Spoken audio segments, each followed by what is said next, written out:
freedom of expression and freedom of thought. Without that, there is no democracy. Keir Starmer doesn't want us to focus on so-called woke issues.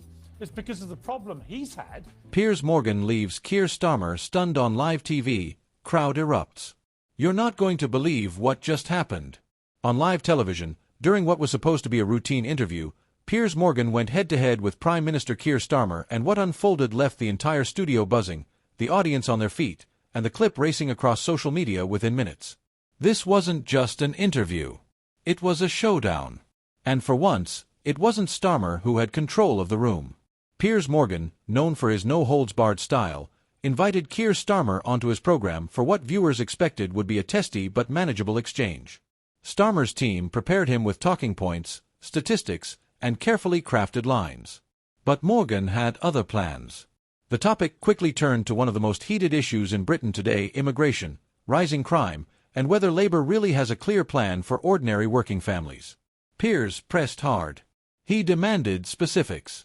He pushed Starmer to answer yes or no questions, refusing to let him retreat into political vagueness. And that's when it happened. Starmer stumbled. He hesitated. And the audience sensed it immediately. Morgan pounced. "People want answers," he said. "Not speeches. If you can't say what you do right now, why should they trust you with power?" The crowd erupted cheers, claps, even a few whistles. Starmer tried to regain composure, but the damage was done. That split second of silence told viewers more than any lengthy speech ever could. Now here's why this moment matters. Keir Starmer has built his brand on being calm, methodical, and steady. His critics call him dull, but his supporters argue he's the safe pair of hands Britain needs. But in politics, perception is everything. And in that studio, under Morgan's relentless questioning, Starmer looked uncertain. For a man bidding to be the next Prime Minister, that image is devastating. The reaction online was immediate and intense. One viewer tweeted, "I've never seen Starmer so rattled. Piers exposed him." Another fired back, "This isn't journalism, it's entertainment." But wow, it worked. On Facebook, clips of the moment racked up thousands of shares. Headlines popped up across British media: Starmer cornered on live TV. Morgan pushes Labour leader to the brink. Crowd reacts as Starmer stumbles. And inside Westminster, you could almost hear the whispers echoing.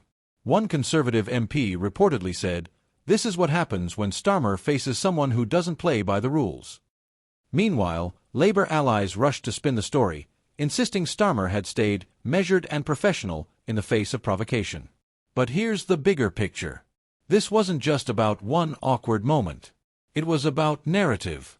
Piers Morgan thrives on exposing vulnerability. He knows how to ask the questions politicians don't want to answer.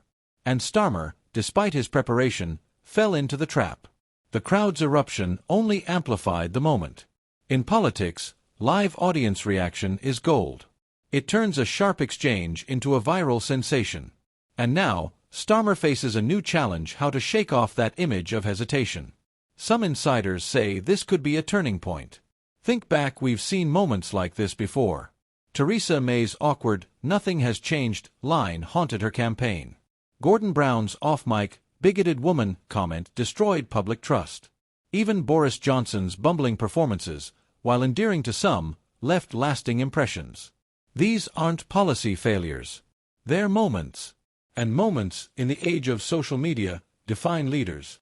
For Starmer, this may become the clip that follows him for months. Now, let's talk about Piers Morgan himself.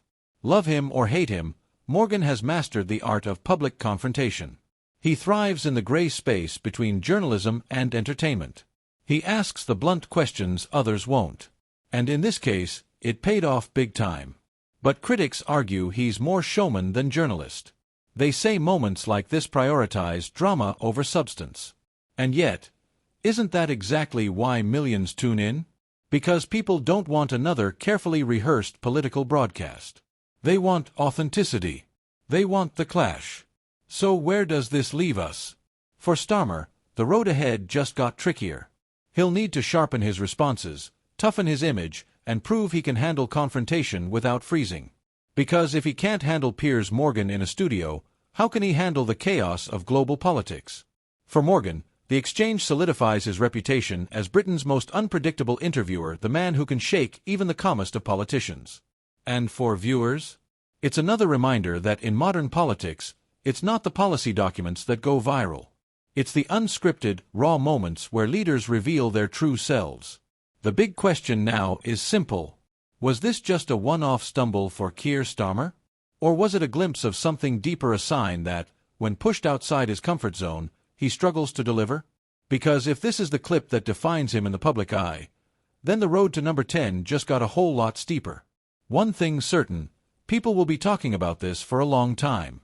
And the silence that followed Morgan's toughest question may echo far louder than anything Starmer managed to say.